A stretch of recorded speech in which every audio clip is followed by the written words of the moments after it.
Hello everyone, welcome back to my channel. Today, we're toning down the mood a little bit. The day this is going out is the day that Taylor Swift's new album is released, and Miss Swift is the queen of fall. She coined the term sad girl autumn. I thought it would be really appropriate for today's video to be a sad girl autumn book recommendation list. I feel like the sad girl autumn vibe, it is just a vibe I want to live in. Not like necessarily the sadness part, but just like the vibes of the whole thing.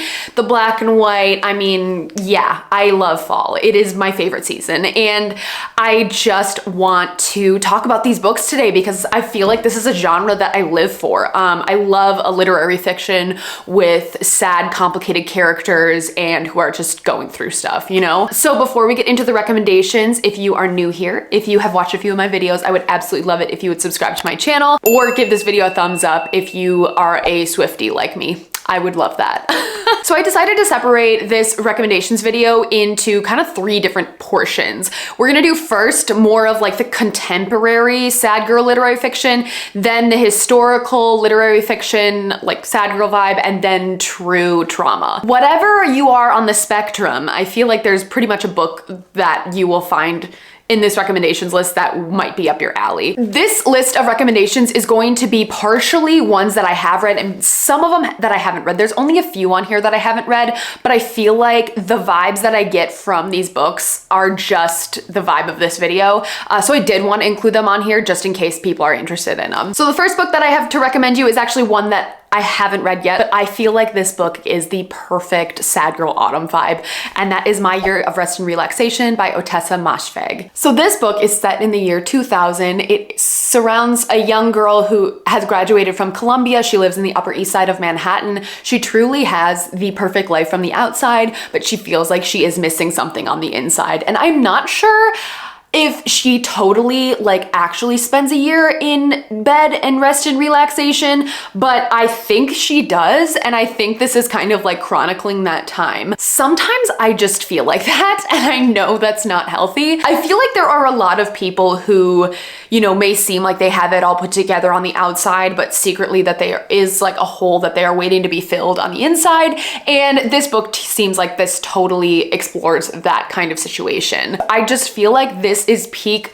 sad girl autumn vibes. I am just really interested in reading this, and it's very short as well. The font is like pretty big, and it's probably only, it's not even 300 pages, so I feel like I'm just gonna fly through this. But like I said, haven't read it yet, but I feel like this very much encaptures just the more of a depressed vibe, sad girl autumn vibes. I don't know if it deals with depression in more of like a sarcastic way or if it truly delves deep into it, but either way, I'm on board for understanding what this woman is going through. And also, is 2000 considered a historical fiction? Because honestly, it might be nowadays, which is kind of terrifying. Next book on this list is a very, very well-known, well-loved by both myself and the entire book community. Well, controversial in some cases. And that is Normal People by Sally Rooney. This is a book that follows a young couple, I guess you could say. It follows Marianne and Connell. They were classmates in high school, and Connell was kind of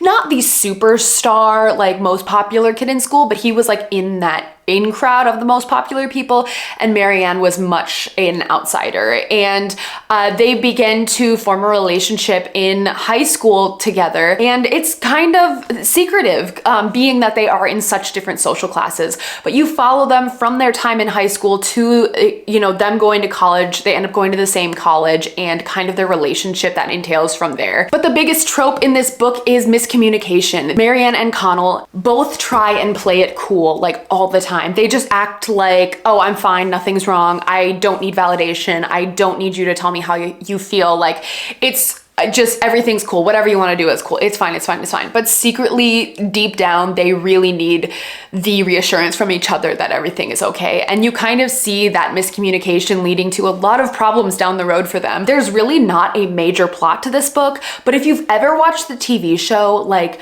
The sad girl vibes are on point. I just bawled at the end of this book. It is so powerful. It is so good. The lines in here are just incredible. Sally Rooney's a lovely, lovely author, and I really, really love her writing style. I know this book is not for everyone, but this very much fits the bill of sad girl literary fiction for me. I love the way Sally Rooney writes. I love the way that she talks about different, more controversial issues that are going on in our world today. Like, it's very relevant to what's happening in our world today in terms of the culture, right? Like, she talks very much about more like millennial culture, I guess, and she explores millennial culture more so in her other books, but I do think that this book is a grand slam. I loved this book, and I know a lot of people don't like it. There's not a plot really. There are no quotation marks. So know that going into it. It might not be for you, but this book was definitely for me. I absolutely love it. I will never cease to recommend this book because it just left that much of an impact on me. Next book I have to share with you is unfortunately another one I haven't read yet, but very, very, very interested in reading, and I think I'm gonna absolutely love it.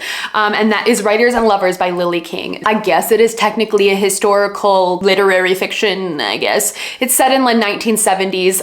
It follows this young woman. Again, I think she's in New York, Cambridge, Massachusetts, sorry, Northeast. She just has gone through some very traumatizing life things. Her mother suddenly died. She went through a terrible breakup, and now she is moving to a new city to try and figure her life out and try and figure herself out. And that's all I ever need in a book. I needed a book that just explores women finding themselves. That is my vibe. I love that. I feel like books that just have young women as the main character trying to figure out who they are in a new city, in a new life, in just trying to find themselves out. I feel like that very much is a like contemplative literary fiction for me. I don't know if it necessarily fits the sad girl autumn vibes, but it fits the autumn vibes in that I love the Northeast.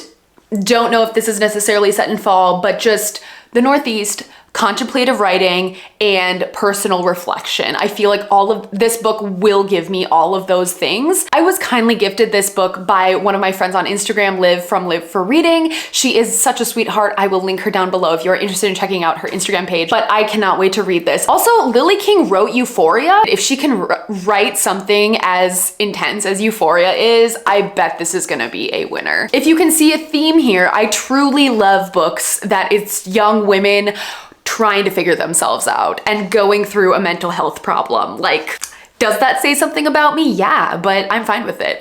Next book I have to share with you is another one that I haven't read yet, but has been on my TBR for so long, and this book is so short. I don't know why I haven't picked it up yet, but it just gives me sad autumn vibes again. And I don't know necessarily autumn, but more so sad vibes. I know I'm gonna cry when I read this book, and that is On Earth We're Briefly Gorgeous by Ocean Vuong. So this book is a love letter written from a young Vietnamese man to his mother who cannot read. They have immigrated from Vietnam to the United States, and now his family is living in the United States, and they are, you know, experiencing all of the questions that we face in America. Discussions of class, discussions of race, discussions of culture and identity, and the struggles of disparity in the US. This book seems like a very deep dive and a very like emotional journey. I love the exploration of familial love and, you know, just like the respect that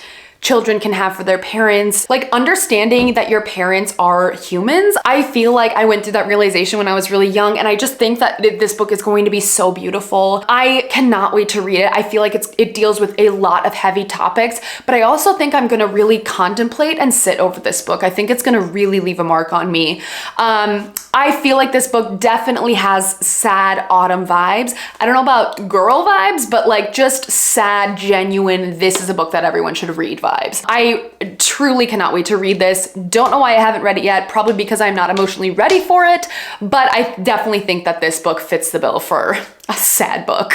All right, so we did have more, a little bit dabbling into historical there, but I definitely think we're gonna be getting way more into historical now with these next few recommendations. And the first one I have to share with you is All the Light We Cannot See by Anthony Doerr. So All the Light We Cannot See is a historical fiction following the lives of two young, like 12, 13-year-olds. The first character that we're following is named Marie Laure, and she is about 12 years old. She lives in France, and the Nazis occupy her town. She is blind, and her father father owns a, think, museum or something along those lines where he cares for precious items. And I think the Nazis were very interested in like her father's work and stuff like that. I just remember it was a very stressful situation. And then you're also following a young man named Werner who is part of the Hitler Youth. You're following two different stories literally the entirety of this book. It is quite a slow start, I will say. I needed to listen to this on audio to kind of get through the slower parts in the beginning. But coming away from this book, this is a book that has sat with me for a very, very long time. This book just really left an impact with me. I know this book is so well known. I don't think I loved it as much as like every other person did, but the fact that it has sat with me for years after reading this really speaks to this author and to this book. Anthony Doerr is an incredible author. The chapters are like shorter, I remember. I remember listening to the audiobook, really beautiful, and I was just bawling at the ending. It was unbelievable. And if you need a sad book, if you're in the mood for a historical World War II fiction, I would recommend this. I feel like I'm definitely burnt out on World War II fiction for a while, but this is a book that I definitely would recommend from reading a lot of books in that era. Next book I have to recommend you here is another well-loved booktube book and just a book that's really great in general. And that is Circe by Madeline Miller. This book very, very much gives Sad Girl Autumn vibes. I would love to read this book in the fall. I mean, the cover already gives you those fall vibes, right? And also it is about Circe, who is a witch. I mean, literally, could you get any more autumn vibes than that? So this is a Greek mythology retelling following Circe, who gets banished to an island to live out the rest of her days. She is a witch and she is living on this island and you're following her through her life. I feel like that's the only way I can describe it. I read this book a few years ago. This book truly is vibes. I loved the way that Madeline Miller did this retelling. It focused very much on feminism. It was very like progressive Greek mythology retelling. And I think one thing that stands out about this book so much, like I said, it was like very focused on feminism, but especially because this is set in the time of, you know, the Greek mythology era where men are so powerful in that world. It is highlighting this woman who has to make it on her own and be able to stand up for herself and stand up for her island and like be able to stand strong, right? And that's not something that gets highlighted all the time, especially in like historical premises. I really, really love Madeline Miller's writing. I need to read Song of Achilles. It is something that is on my list, but I feel like this totally fits the bill for a contemplative autumn vibe. I just genuinely love this book. Again, one that has sat with me for a very, very long time. I highly, highly recommend it. Next book to show you here is another peak sad girl autumn vibe, and that is The Invisible Life of Addie LaRue. This is a historical fiction set in the 1700s. You're following Addie LaRue, who makes a deal with the devil basically and sells her soul to be able to be immortal. She goes through it in this book. If I would describe this book in one word, it's literally vibes. Like, I feel like this book is so ethereal and like magical in a haunting way. This book follows Addie LaRue over a very, very long time period. And when you're following a character for like literally centuries, they tend to come and go with their ways of thinking, right? Like they age, they become wiser, and you're kind of following her as that is happening to her over the years. She doesn't necessarily sell her soul like to the devil, but she sells her soul, right? And every year on her birthday, she gets visited by the person that she has sold her soul to, who asks if she is willing to give up her soul. You're kind of following her as she is looking for connection. She is trying to find people to love and care about her, and she wants to be cared about. But the thing is that she's immortal and she's not aging, and like, you know, it's a very complex and complicated situation. And following her over this long period of time, she really does start to make realizations that you might not have thought of when you first made that deal, right? Of wanting to be immortal. And oh my gosh, that sounds so great. But like in reality, that's not necessarily true, right? I was up reading until 2 in the morning finishing this book. I cried. It was so good.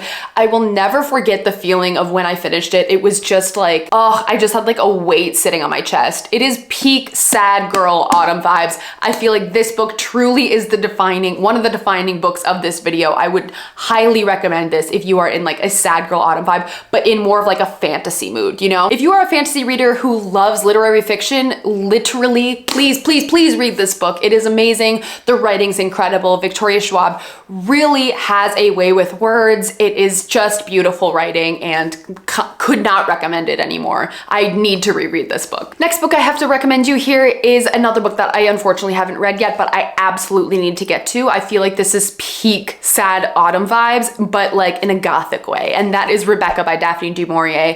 I have a feeling this book is probably going to be a new favorite of mine whenever I read it. This book follows a young woman who gets married very quickly to a young man who had a late wife. She doesn't necessarily get like haunted by Rebecca, who is the late wife, but she very much feels her presence, and she is like basically taking the place of Rebecca. It's hard for her because she's living in this house where all around her is pictures and memories and feelings of this late wife. It's not necessarily haunted in any way, but it is very much like a classic gothic tale. I think this book very much represents the sad girl autumn vibe again, but I feel like it's more of like a haunting and like just unsettling vibe. This is a classic, and I feel like it is the perfect classic to read during the autumn season. I know it has been said by many booktubers, and unfortunately I haven't read this yet, but the fact that it is so highly recommended in the autumn season, the fact that it is centered around 2 women, and it just gives like the haunting, gothic, ghastly vibe that sad girl autumn gives, I feel like this book truly deserves to be on this list. I cannot wait to read it. I think I'm gonna really, really love this book. I'm really, really hopeful that I'm going to love it, and I think it deserves on the spot on this list, even though I haven't read it yet. All right, and the last category I have here is more or less trauma. If you are sad girl autumn vibes, but looking for trauma, I got you. The first one is a story about trauma, and if you've watched my channel for a while, you know this is my favorite book of all time, and that is A Little Life by Hanya Yanagihara. Truly, do I want to recommend this book to you? No, but this is a sad book. If you are interested in reading this book, you have to go look up the trigger warnings. It is trigger warnings for many, many very, very difficult topics. Sexual assault, drugs, self-harm, sexual abuse. Like, it is so triggering. On a scale of 1 to 10, this book is a 100 on the trigger scale. So if you are interested at all in reading this book, you need to just look those up first, because I did, and I'm very glad that I was like mentally prepared going into it. But if you are looking for a book that will just bring you to your knees in sadness, this is the book that will do that. This book follows 4 best friends living in New York City, and you are mainly following one of them, whose name is Jude, who has had the most traumatic past you can ever imagine in your entire life. He meets these 3 other men in college, and it is truly about their friendship through years. This book spans decades. You're following this quartet of men, and it is the most impactful book I've ever read in my entire life. I don't know how I could ever top the feeling that I came away from this book. I love a emotional book, but like this was truly trauma. Like, I was bawling, like legit bawling for like an hour after I read this book. I'm not even exaggerating on that. I will never forget the way that this book has made me felt. I think about this book all of the time. I can't even explain it to you, but I don't think this book is for everyone. I truly only recommend this if you are looking for a very traumatic book to read. That's all I have to say about that. I will never forget this book. Yes, like I was saying, I think about it all the time, and oh my God, I can't.